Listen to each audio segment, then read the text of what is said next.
नमस्कार, स्वागत है आपका इनसाइड झारखंड न्यूज के इस बुलेटिन में। मैं हूं हिम्मत और खबरों की शुरुआत करते हैं राजधानी रांची से। राजधानी रांची और यहां के लोगों की 24 घंटे सुरक्षा को लेकर रांची पुलिस अलर्ट मोड पर है। रांची सिटी एसपी राजकुमार मेहता ने शहर के तमाम पीसीआर और वायरलेस पुलिसकर्मियों के साथ आपातकालीन बैठक की और उन्हें सख्त दिशा निर्देश दिए। शहर की सुरक्षा व्यवस्था 22 थानों के जरिए पुख्ता की जाती है, तो वहीं सड़कों पर सुरक्षा का माहौल बना रहे, इसलिए 30 पीसीआर और 22 वायरलेस पुलिस की जिम्मेदारी बढ़ जाती है। हालांकि अपराधियों द्वारा घटना को अंजाम देने का कोई खास वक्त नहीं होता, लेकिन सुबह और शाम के वक्त घटनाएं ज्यादा होती है। इस दौरान महिलाओं के साथ छेड़खानी और छिनतई की घटनाएं भी दर्ज की गई है, जिसे लेकर पुलिस अलर्ट मोड पर है। आज हम लोग पीसीआर और माइक जो हमारे खास करके पेट्रोलिंग पार्टीज हैं, इनको हम लोग आज ब्रीफ करने का कार्य कर रहे हैं। बेसिक रूप से अपराध नियंत्रण के लिए और महिला और बच्चों की सुरक्षा के लिए इनका व्यवहार किस प्रकार रहेगा, आम नागरिकों का व्यवहार, आम नागरिकों के प्रति इनका व्यवहार कैसा रहेगा, इस संदर्भ में इनको एक ब्रीफ किया गया। रांची पुलिस खास करके महिलाओं के प्रति संवेदनशील है, बच्चों के प्रति संवेदनशील है, अपराधियों के लिए कठोर रणनीति पर हम लोग काम कर रहे हैं। आज हमारे पुलिस को किस प्रकार का व्यवहार ऑन रोड करना है, इस संदर्भ में इनको हम लोग एक ट्रेनिंग प्रोग्राम और एक ब्रीफिंग सेशन हम लोग ने रखा है। शहर में अपराध की घटनाओं पर अंकुश लगाने के लिए सिटी एसपी राजकुमार मेहता ने पीसीआर और वायरलेस पुलिसकर्मियों की व्यवस्था सुदृढ़ करने के निर्देश दिए, ताकि सूचनाओं के आदान प्रदान में किसी तरह का गतिरोध उत्पन्न न हो। वहीं सिटी एसपी ने सभी पुलिसकर्मियों को अपनी ड्यूटी तत्परता से निभाने की हिदायत तो दी ही, साथ ही उन्होंने ड्यूटी में शिथिलता बरतने वाले पुलिसकर्मियों को कार्रवाई की चेतावनी भी दे डाली। टाइम में इनको एक्टिव करने का काम कर रहा है कि जिन क्षेत्रों में खास करके हॉट स्पॉट है, जो कि छिनतई का केंद्र है, जहाँ पे खास करके महिलाएं वॉकिंग के लिए जाती हैं, तो इन क्षेत्रों में हम लोग इसको आइडेंटिफिकेशन करके हम लोग उस पर कार्य करेंगे। इधर जमशेदपुर के सिद्धगोड़ा थाना अंतर्गत बारीडी लोहिया पथ में उस वक्त हंगामा मच गया जब दहेज प्रताड़ना के आरोपी अधिवक्ता को पकड़ने आई बंगाल पुलिस आरोपी के साथ साथ घर का सामान भी ले जाने का प्रयास करने लगी, जिसका लोगों ने जमकर विरोध किया। इसके बाद बंगाल पुलिस बैकफुट पर आ गई। दरअसल पश्चिम बंगाल के खड़गपुर महिला थाना में 2 माह पूर्व पीड़िता ने लोहिया पथ निवासी साहब जमशेदपुर सिविल कोर्ट के अधिवक्ता विवेक कुमार पर दहेज प्रताड़ना का आरोप लगाते हुए प्राथमिकी दर्ज कराई थी। इस मामले में महिला थाना पुलिस महिला के माता पिता के साथ वारंट लेकर विवेक को गिरफ्तार करने पहुंची थी, लेकिन सिद्धगोड़ा पुलिस मौजूद नहीं थी। वहीं सामान जब्ती का वारंट नहीं होने के बावजूद बंगाल पुलिस घर का सामान जब्त कर ले जाने लगी, जिसका स्थानीय लोगों ने एकजुट होकर विरोध शुरू किया। लोगों का कहना था कि पुलिस के पास विवेक की गिरफ्तारी का वारंट है, न कि सामान ले जाने का। मौके पर 2 घंटे तक हंगामा चला, जिसके बाद सिद्धगोड़ा पुलिस मौके पर पहुंची और पूरे मामले की जानकारी वरीय अधिकारी को दी, जिसके बाद बंगाल पुलिस बैकफुट पर आ गई और जब्त किए गए सामानों को वापस रखवा दिया। वहीं पूरी गतिविधि को लेकर मीडिया द्वारा जानकारी लेनी चाहिए तो किसी प्रकार का जवाब नहीं दिया गया। वहीं विवेक को गिरफ्तार कर ले जाती बंगाल पुलिस पर एक बार फिर बस्तीवासी भड़क गए और बंगाल पुलिस का रास्ता रोकते हुए जमकर हंगामा किया, जिसके बाद सिद्धगोड़ा पुलिस अपने वाहन से आरोपी को थाना ले गई। इस पूरे घटनाक्रम के बारे में स्थानीय वासियों का कहना है कि विवेक का विवाह 27 फरवरी को हुआ था। 13 मार्च को उसकी पत्नी मायके चली गई, जिसके बाद उसने दहेज प्रताड़ना का मामला दर्ज करवा दिया, जिसके आलोक में विवेक को गिरफ्तार करने बंगाल पुलिस पहुंची। पड़ोसी है, हमको नहीं पता था। अभी हम आए, उनसे पूछे लड़की का माँ से, जो आप सामान क्यों लेके जा रहे हैं, तो बोला नहीं लड़का छक्का है। हमरे आपको कैसे पता है लड़का छक्का है? तो बोला मेरा बेटी बताया लड़का छक्का है। एक मिनट, कौन बेटी बताया मेरा। हमारा कुछ मेडिकल जांच हुआ? बोलता है नहीं आप जाइए ना मैडम, आप कौन घर का? हमारा बगल घर का। हम तब तक चप्पल खोल के आए, हमारे चलिए मीडिया का सामने बोलिए। बोलता नहीं वो हमारा मैटर है, वो हम बोलेंगे, समझ लेंगे। देखिए, ये पुलिस आई है वेस्ट बंगाल से, खड़गपुर महिला थाना से आई है, वेस्ट मिदनापुर डिस्ट्रिक्ट से, और हमारे जमशेदपुर सिविल कोर्ट के जूनियर वकील के रूप में काम करते हैं विवेक कुमार जी। उनकी पत्नी ने उन पर शायद कोई केस किया था, इनको कोई नोटिस वगैरह भी नहीं आया है। जैसा ये बता रहे हैं कि वैवाहिक जीवन इनका मात्र 4 दिनों का था। 10 दिनों तक इनकी पत्नी इनके पास रही थी और इसके बाद ये पत्नी को वापस लाने का भी केस किए हैं जमशेदपुर व्यवहार न्यायालय से भी। अभी हम लोगों को सूचना मिली कि वहाँ से पुलिस आई है खड़गपुर महिला थाना से और इनको अरेस्ट करने के लिए आई है। अरेस्ट वारंट जब पूछा गया, अरेस्ट वारंट बताया और साथ में एक बड़ी घटना ये हो रही थी कि 2 गाड़ियों में सामान ले जाने की कोशिश हो रही थी, पूरे घर का सामान।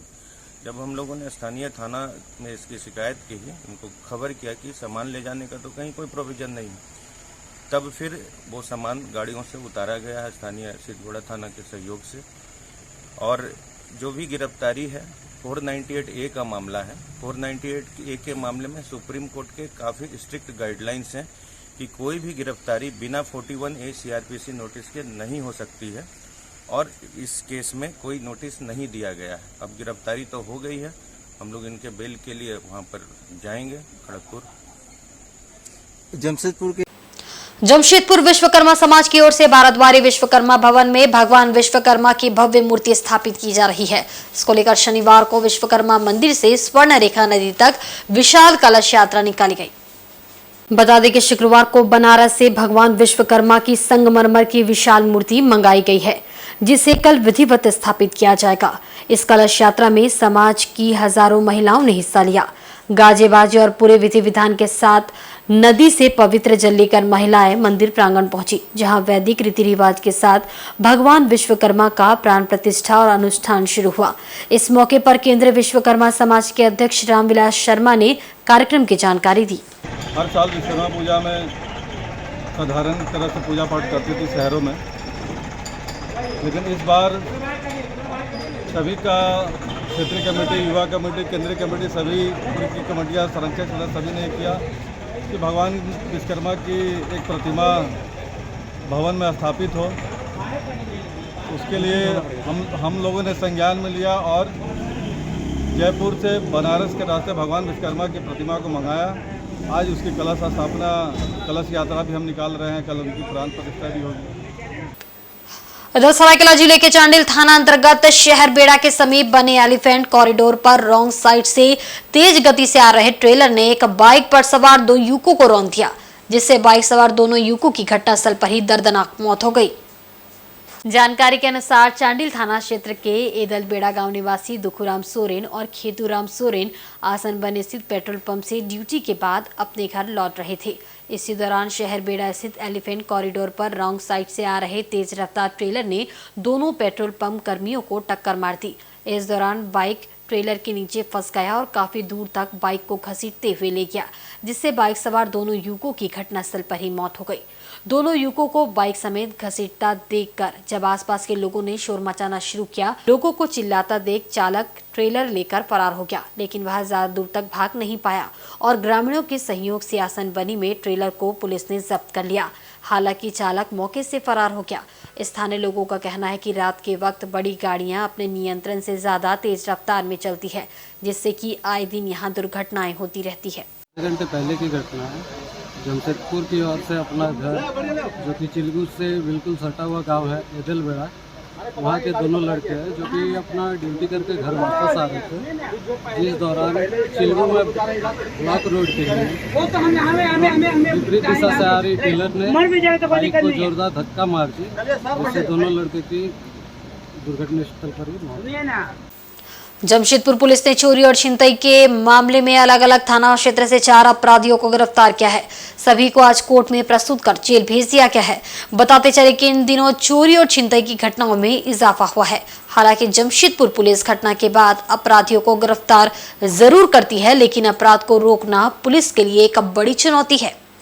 घटना को लेकर जानकारी देते हुए ग्रामीण एसपी ऋषभ गर्ग ने बताया कि शनिवार को जुबली पार्क के गेट के पास से एक स्कूटी की चोरी कर ली गई थी। स्कूटी चोरी करने के बाद दोनों ने सिद्धगोड़ा में एक महिला से मोबाइल चोरी की, जिसे पुलिस ने गंभीरता से लेते हुए एक टीम गठित किया। इस टीम ने त्वरित कार्रवाई करते हुए घटना के 5 घंटे बाद ही दोनों बदमाशों को गिरफ्तार कर लिया। गिरफ्तार दोनों आरोपी ऋषि दलाई और गौरवमुखी दोनों बिरसा नगर जोन नंबर 6 के रहने वाले हैं। उनके निशानदेही पर पुलिस ने चोरी की एक स्कूटी और एक मोबाइल फोन बरामद किया है। चोरी की घटना को अंजाम दिया गया था, जिसमें कि लोगों का नाम सामने आया था और कुछ हम लोग को सीसीटीवी फुटेज भी प्रोवाइड हुआ था। तो उसी के आधार पे एक विशेष दल का गठन किया गया और लोगों ने छापेमारी करते हुए त्वरित कार्रवाई करी और उनकी तत्परता के चलते हम लोगों को जो स्कूटी थी वो लेस देन 6 आवर्स में हम लोग ने रिकवर करी और जो मतलब अक्यूज थे उनको भी गिरफ्तार किया। उनके द्वारा एक और उस स्कूटी को प्रयोग करते हुए एक घटना को अंजाम दिया गया था, जिसमें कि उन्होंने एक लड़की से उसका मोबाइल छीना था, तो वो मोबाइल भी रिकवर किया गया है। और अब कुछ दिन के लिए हमको लगता है शहर में थोड़ा हम लोग की छिनतई घटनाओं पे हम लोग अंकुश लगाने में कामयाब रहेंगे। वहीं पुलिस ने बागबेड़ा में महिलाओं से चेन छिनतई करने वाले गिरोह के 2 सदस्यों को भी गिरफ्तार किया है। गिरफ्तार आरोपियों में दुबराज किस्कू और सुखलाल मुंडा शामिल है। पुलिस ने दोनों के पास से छिनतई किया हुआ सोने की चेन और 2 जिंदा गोली भी बरामद की है। ग्रामीण एसपी ऋषभ गर्ग ने बताया कि बीते दिनों बागबेड़ा में महिलाओं से चेन छिनतई की शिकायत मिल रही थी। इस मामले में एक आरोपी को गिरफ्तार किया गया था, जिससे पूछताछ में जानकारी मिली थी कि घटना में दुबराज शामिल था। एक मनोरमा देवी नाम की लेडी थी, उनकी चेन को छीना गया। फिर इन्होंने 13 तारीख को एक और घटना को अंजाम दिया, उसमें भी चेन छिनतई की गई थी इनके द्वारा। तो इनका मोडस ऑपरेंडी यूजुअली हम लोग यही देख रहे थे कि थोड़ा जो ओल्ड एज लेडीज रहती हैं उनको टारगेट करके ये लोग उनसे सोने का सामान छीनने का प्रयास करते थे, उसमें सफल भी रहे थे। तो उसी जगह उसी के आधार पे दो कांड दर्ज किए गए थे थाना में। तो उसी में फिर ये लोग जो है कल एक टीम का गठन करा गया था एसएसपी सर के निर्देश अनुसार, और उसी में हम लोगों ने फिर रेगुलर फॉलोअप और एक अच्छे से कार्य करते हुए मतलब इन लोगों को पकड़ा, गिरफ्तार किया। इनका एक और साथी है जो कि एक दिन पूर्व ही जेल गया है, उसके पास से भी रिकवरी था, वो भी एक कांड का अभियुक्त था। और अब ये 2 लोग जो बचे हुए थे उनके ग्रुप के मेन जो लोग 3 थे, ये दोनों लोग भी अब जेल जा रहे हैं।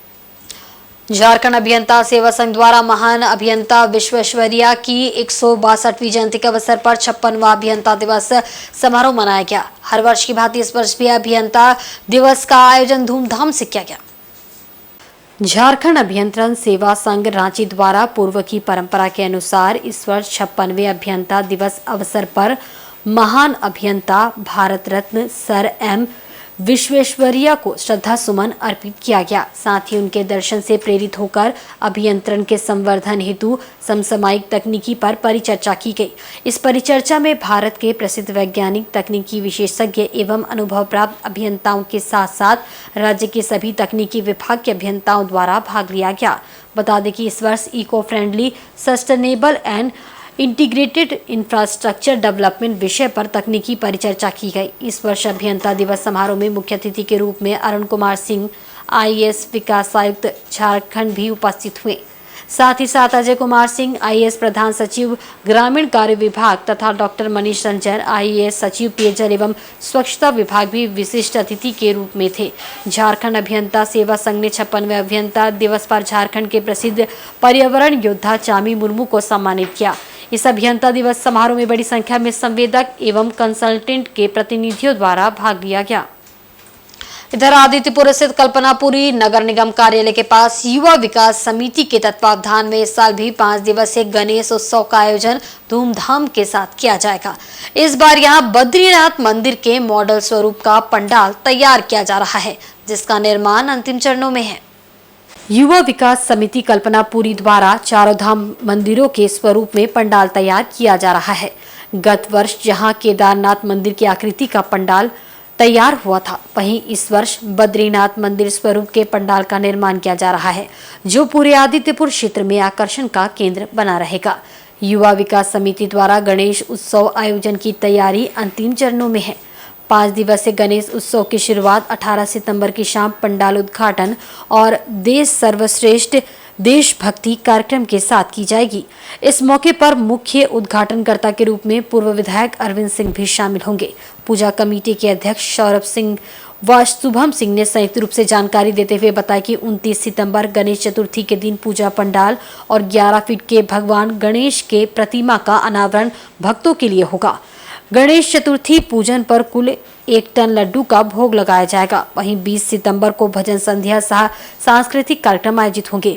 21 सितंबर को शाम 6 बजे से महाभोग प्रसाद का वितरण होगा, जबकि 22 सितंबर को प्रतिमा विसर्जन किया जाएगा। 14 से हम लोग गणेश पूजा कर रहे हैं।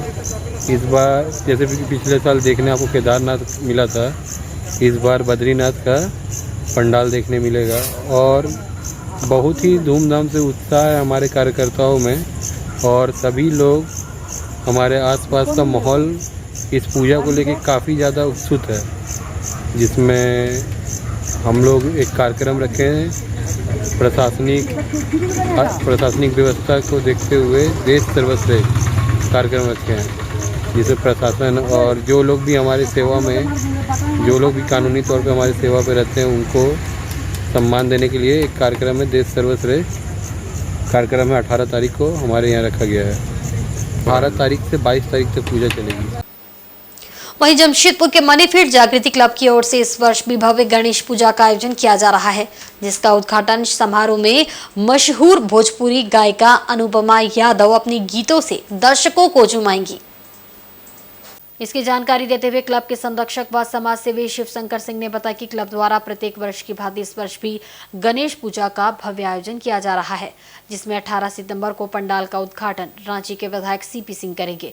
वहीं इस मौके पर भोजपुरी की मशहूर गायिका अनुपम यादव अपने गीतों की प्रस्तुति देंगी। इस मौके पर भव्य मेले का भी आयोजन किया गया है, जो शहरवासियों के लिए आकर्षण का केंद्र होगा। इसके अलावा 22 सितंबर को भोग वितरण का कार्यक्रम है, जिसमें शहरवासियों को भोग ग्रहण के लिए आमंत्रित किया गया है। सबसे पहले तो आप सभी आए हुए प्रेस के बंधुओं को मनीफील्ड जागृति क्लब की ओर से इस प्रेस वार्ता में स्वागत करते हुए आप सबों को ये बताने के लिए यहाँ बुलाया गया है कि क्लब की ओर से 18 तारीख को भव्य गणेश उत्सव का कार्यक्रम रखा गया है और 18 तारीख को ही एक भव्य पूजा पंडाल का जो रूप बना है उसका उद्घाटन समारोह है, जो 6:30 बजे शाम को है और उसके मुख्य अतिथि के रूप में रांची के लोकप्रिय विधायक, भारतीय जनता पार्टी के वरिष्ठ नेता माननीय सीपी सिंह जी के कर कमलों से संपन्न होगा। और साथ ही साथ आज ये बताते हुए हमें हर्ष हो रहा है कि इस कार्यक्रम के तुरंत बाद एक भव्य रंगारंग कार्यक्रम जो हमारे देश की मशहूर गायिका अनुपमा यादव जी यहां उपस्थित होंगे। साथ ही साथ क्लब की ओर से एक भव्य मेला का भी आयोजन वहां किया गया है, जिसमें बच्चों के खेल कूद और बच्चों के मनोरंजन के पूरे साधन उपलब्ध हैं। साथ में ये 5 दिन का पूजा कार्यक्रम है और अंत में 22 तारीख को एक भव्य भोग का भी आयोजन क्लब की ओर से होता है। आपके माध्यम से अपने शहरवासियों को, अपने मित्र बंधुओं को ये बताने का मैं प्रयास कर रहा हूँ। टाटा स्टील फाउंडेशन ने कला उद्यान जमशेदपुर के सहयोग से Motilal Nehru public school auditorium में शास्त्रीय संगीत रात्रि स्वरागिनी का आयोजन किया। जमशेदपुर के युवाओं के बीच कला और संस्कृति को बढ़ावा देने के उद्देश्य से टाटा स्टील फाउंडेशन कई वर्षों से प्रयासरत रहा है। इसी के तहत ये कार्यक्रम आयोजित किया गया। कार्यक्रम की जानकारी देते हुए टाटा स्टील फाउंडेशन के सीनियर मैनेजर मंजू मिश्रा ने बताया कि फाउंडेशन की ओर से 12 सामुदायिक केंद्रों में विभिन्न शास्त्रीय नृत्य और संगीत कक्षाएं संचालित की जा रही है। इसी के तहत सामुदायिक केंद्रों में कक्षा करने वाले 49 बच्चों के एक समूह ने मनमोहक प्रतिभा का प्रदर्शन किया। इस आयोजन का उद्देश्य पढ़ाई के साथ साथ संगीत के क्षेत्र में उभरती प्रतिभाओं को प्रेरित करते हुए उनकी कला का पोषण करना भी है, ताकि विलुप्त होते शास्त्रीय संगीत को संजोए रखा जा सके। इस मौके पर टाटा स्टील फाउंडेशन से जुड़े सदस्य, बच्चों के अभिभावक एवं काफी संख्या में संगीत प्रेमी मौजूद थे।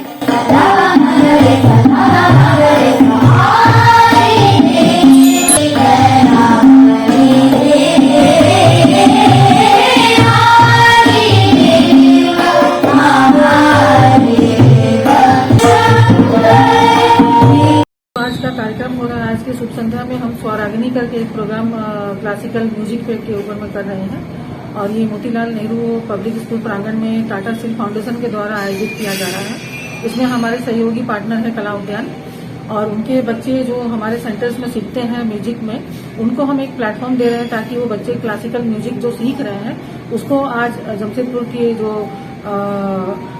लोग हैं उनके सामने अपनी कला का प्रदर्शन कर सकें। और हमारा उद्देश्य यही है कि जो यहाँ बच्चे सीख रहे हैं उनको पढ़ाई के साथ में ये जो कला उनमें अंदर की जो प्रतिभा है हम उसको कैसे और आगे लेके आ सकें।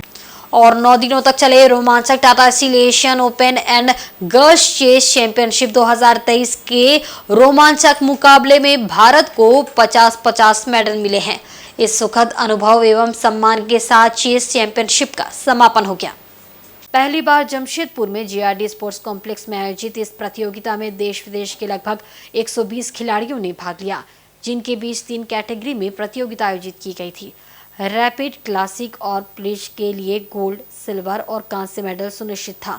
मुख्य निर्णायक धर्मेंद्र कुमार ने जानकारी दी कि भारत सहित सभी देश के प्रतिनिधि खिलाड़ी ज्यादा से ज्यादा मेडल हासिल करने के प्रयास में थे, लेकिन भारत को 50-50 मेडल हासिल करने में कामयाबी मिली।